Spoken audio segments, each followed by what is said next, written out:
రోజా గారండి మళ్ళీ వచ్చేసారు. ఎందుకంటే ఈ మధ్యకాలంలో ఆవిడ అంత యాక్టివ్గా లేరు, నగరంలో ఇబ్బందికర పరిస్థితులు ఉన్నాయి, ఇవన్నీ కూడా వింటున్నాం. కానీ ఇప్పుడు డైరెక్ట్గా ఆవిడ అటాక్ మోడ్లోకి దిగిపోయారు కూటమి మీద, ముఖ్యంగా పవన్ కళ్యాణ్ గారి మీద, చంద్రబాబు నాయుడు గారి మీద. లోకేష్ గారు రెడ్ బుకింగ్ అది అలాగే వాళ్ళకి గుర్తొస్తూనే ఉంటుంది కాబట్టి మరి ఆయన కూడా వదిలితే బాగోదని చెప్పి అది కూడా మాట్లాడేశారు. మళ్ళీ నోరు జారిన రోజా అంటూ సోషల్ మీడియాలో విపరీతంగా ట్రోల్స్. ఈసారి ఆవిడ డైరెక్ట్గా వంగలపూడి అనిత గారి మీద అలాగే పోలీసుల మీద పడ్డారు. పోలీసులని డైరెక్ట్ అటాక్. అసలు ఏంటి ధైర్యం, ఎందుకు ఈ రకంగా మాట్లాడుతున్నారు? పోలీసులను టార్గెట్ చేసి మాట్లాడడం వల్ల ఆవిడకున్న ప్లస్లు ఏంటి, మైనస్లు ఏంటి, ఏం రాకపోతున్నాయి ఆవిడకి? ప్లస్ అవుతుందా, అది మైనస్ అవుతుందా, ఇది చర్చ. ఎందుకంటే చాలా దారుణంగానే మాట్లాడారు పోలీసుల మీద. పోలీసులు ఇలా చేస్తున్నారు, అలా చేస్తున్నారు, ఇంకా ఇంకో పదాలు దాటి మీకు అన్నీ వినిపిస్తున్నా, బయటలు కూడా నేను వినిపిస్తాను. నిజంగా చాలా బాధగా ఉంది. ఈ రాష్ట్రంలో కూటమి ప్రభుత్వం అరాచక పాలనకి, అక్రమ కేసులకి పిన్నెల రామకృష్ణారెడ్డి గారి కేసు ఒక నిదర్శనం అని కూడా చెప్పచ్చు.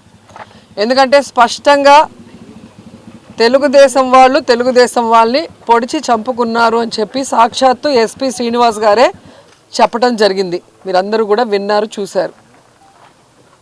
పచ్చపత్రికైన ఈనాడులో పెద్ద అక్షరాలతో రాశారు, ఆధిపత్య పోరులో తెలుగుదేశం కార్యకర్తల్ని వాళ్ళే పొడిచి చంపేశారు అని చెప్పి.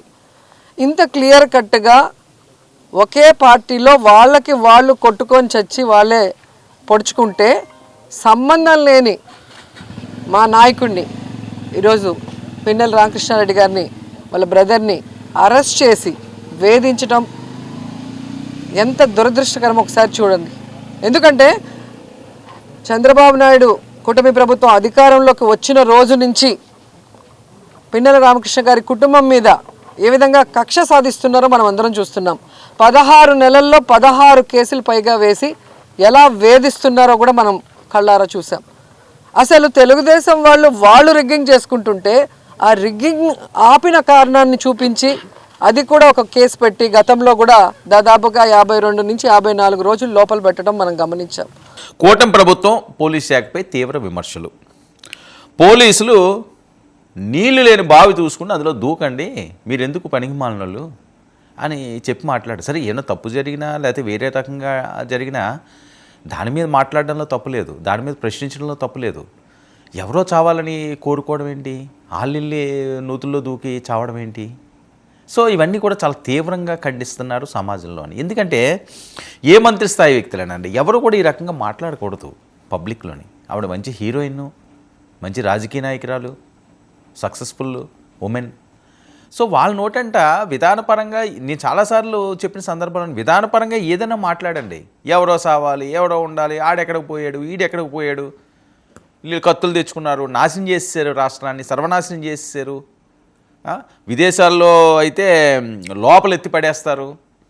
ఇచ్చిన హామీలు నెరవేరకపోతే ఏ రాజకీయ నాయకుడు ఇచ్చిన హామీలు 100కి 100% నెరవేర్చారు రోజా గారు అంటున్నారు. ఎవరు నెరవేరుస్తారు 100కి 100%? ఏ రాజకీయ నాయకుడు చేయగలడు ఇచ్చిన హామీలని? మీరు ఎన్నికల్లో ఎన్ని హామీలు ఇచ్చారు, ఇప్పుడు అవన్నీ కూడా బయటికి తీస్తున్నారు. నగరంలో మీరు గెలిచినప్పుడు మీరు ఇచ్చిన హామీలు ఎన్ని ఇచ్చారు, ఎన్ని నెరవేర్చారు, ఇది ట్రోల్ చేస్తున్నారు. అది మీకే తెలియాలి మరి ఏది నిజమో ఏది అబద్ధమో అని. వీడియోలు ఎక్కడికి పోవు కదా. ఒక్కరోజు మనం మాట్లాడిన వీడియో కంటిన్యూగా అది ట్రోల్ అవుతూనే ఉంటుంది. అది జీవితాంతం అంతా ట్రోల్ అవుతూనే ఉంటుంది. ఎందుకంటే అలా డౌన్లోడ్ చేసి పెట్టుకుంటున్నారు, ఆయుధాల్లో మలుచుకుంటున్నారు. అది చూసుకోవాల్సిన అవసరం ఉంది. సో ఆవిడ మాట్లాడిన తీరు, చంద్రబాబు అనిత కూడా కేంద్ర నివేదిక చూసి సిగ్గుపడాలి. పోలీసులకి ఏదో 36 ప్లేస్ ఏదో వచ్చింది, అది సిగ్గుపడాలి. మీరు అసలు ఏంది నవ్వుకుంటున్నారు? మీరు అసలు ఉద్యోగాలే చేస్తున్నారా? మీరు పోలీసులైనా? ఇది అది ఒకటి కాదు, రెండు కాదు. ఆవిడ మళ్ళీ ఒక్కసారి వీరంగం చేసేసారు ఆవిడ. ఇక అక్రమ కేసులు పెడితే భయపడి పారిపోతావా? ఎవరు పారిపోమన్నారు? మీరే కొన్నాళ్ళు సైలెంట్ మోడ్లోకి వెళ్ళిపోయారట, మీరే కొన్నాళ్ళు కనిపించకుండా పోయారండి. మిమ్మల్ని ఎవరు వెళ్ళిపోమంటారండి? మీరు మంచి రాజకీయ నాయకురాలు, ఖచ్చితంగా మీరు వెళ్ళాల్సిన అవసరం లేదు. మీరు ఉండాలి, ప్రజాక్షేత్రంలో ఉండాలి, పోరాడాలి. అధికారంలో ఉన్న వాళ్ళు తప్పులు చేస్తే మీరు ప్రశ్నించాలి, అది కోరుకుంటున్నారు. అందుకనే కదా మిమ్మల్ని 2 సార్లు గెలిపించింది అక్కడ. మంత్రి కూడా అవకాశం వచ్చింది. మరి వీటిలన్నింటినీ మీరు జాగ్రత్త చూసుకోవాలి ఖచ్చితంగాని. ఎవ్వరూ ఎక్కడికి పారిపోవడం అవసరం లేదు. పోలీస్ శాఖపై ఆవిడ చేసిన వ్యాఖ్యల్లో పోలీసులు కూడా దాన్ని చాలా సీరియస్గా తీసుకుంటున్నారట. చేసే తప్పులన్నీ తెలుగుదేశం వాళ్ళు చేస్తుంటే వాళ్ళని పట్టుకోవడం ఆపేసి వాళ్ళ మీద కేసులు పెట్టడం ఆపేసి ఈరోజు తెలుగుదేశం పార్టీ వాళ్ళు మాకు వీడు నచ్చలేదు వీడి మీద కేసు పెట్టు, వీడు నచ్చలేదు వీడి మీద కేసు పెట్టు, లేదా వీడు పవర్ఫుల్ వీడి ఊర్లోంచి బయటకు పోవాలి. వాళ్ళు రాసిచ్చిన పేర్ల మీద మీరు తప్పుడు కేసులు పెట్టుకుంటూ ఈరోజు అక్రమంగా అరెస్టులు చేసి లోపల పెడితే భయపడి పారిపోతామా? ఈరోజు కూటమి ప్రభుత్వం ఎంత వరస్ట్గా తయారైందంటే ఎక్స్ మినిస్టర్లు, ఎక్స్ ఎమ్మెల్యేలు, ఎక్స్ ఎంపీలు, ఐఏఎస్ ఆఫీసర్లు, ఐపీఎస్ ఆఫీసర్లు, వ్యాపారస్తులు ఎవ్వరూ లేదు. వాళ్ళకి నచ్చలేదు అంటే అక్రమంగా కేసు పెట్టడం, లోపలేయటం. ఇలా తెలుగుదేశం పార్టీ చెప్పినట్టు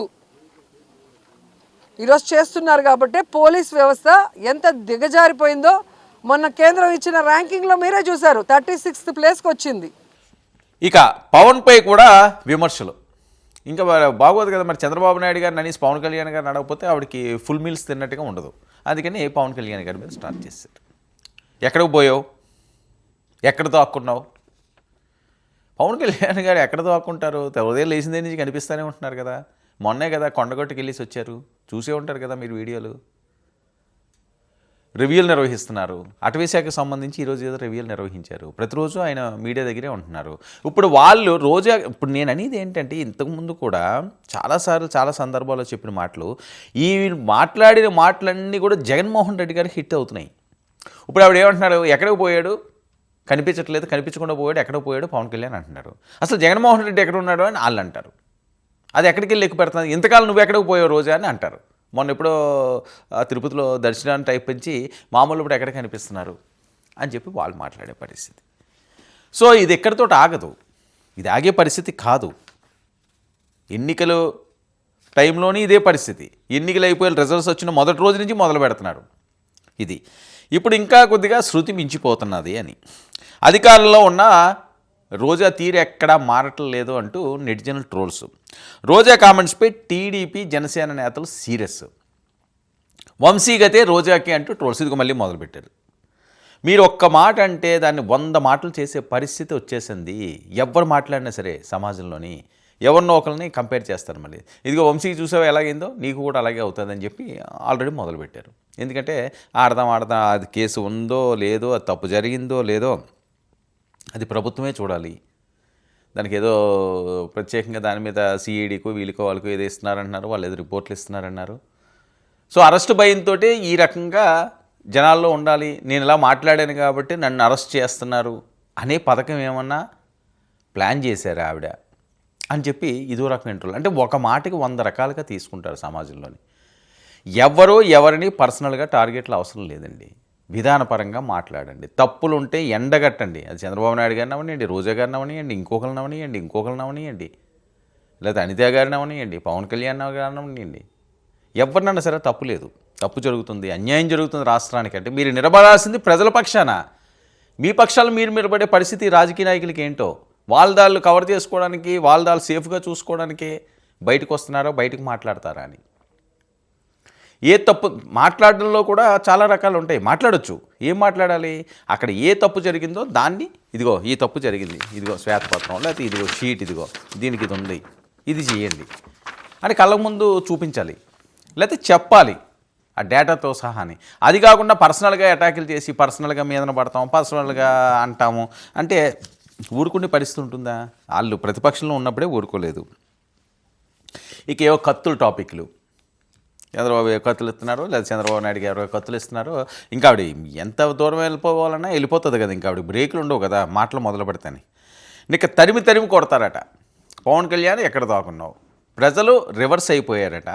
నేపాల్లో లాగే తరిమి కొడతారట. వాళ్ళు ఉన్నప్పుడు ఏమో శ్రీలంకను చేసేసారని వాళ్ళు అంటారు. ఇప్పుడు ఈవిడేమో నేపాల్ని తీసుకొచ్చారు. ఎవరు ఎందుకు తరిమి కొడతారండి? మిమ్మల్ని ఎవరైనా తరిమి కొట్టారా మీరు పాలన చేస్తున్నప్పుడు? ఎందుకు తరిమి కొడతారు? తరిమి కొట్టరు ఓటర్లు ఎప్పుడు కూడాని. వాళ్ళకి టైం వచ్చినప్పుడు ఒక్క గుద్దుతారు నొప్పి తెలియకుండా. ఎందుకంటే మనిషిని కొట్టడం కాదు కదా, అది ఎక్కడ కొట్టాలో అక్కడ వేస్తారు ఆ దెబ్బ. అది మనకి చాలు, అది కోలుకోలేని దెబ్బ. అదే జరుగుతుంది ఏ రాజకీయ నాయకుడికైనా. అంతేగాని తరిమి కొట్టడాలు ఇవేం సినిమాలు ఏం కాదు కదా. తరిమి కొట్టడానికి ఎందుకు ఎవరిని తరిమి కొడతారు? ఎందుకు ఆ మాటలు, ఎందుకు అనవసరమైన మాటలు? దానివల్ల ఏం కలిసి వస్తున్నది? మీరు ఎన్ని మాట్లాడినా, మీరు మాట్లాడే 2-3 మాటలు ఏవైతే ఉన్నాయో, నోరు జారిన మాటలు అయితే ఏవైతే ఉన్నాయో, ఇవన్నీ పోతాయి. అవి మాత్రమే నిలబడతాయి స్క్రీన్ మీద. ఎవరైనా గుర్తుపెట్టుకోవాల్సింది, సెలబ్రిటీలు మాట్లాడేది 100 మాట్లాడతారు వాళ్ళు.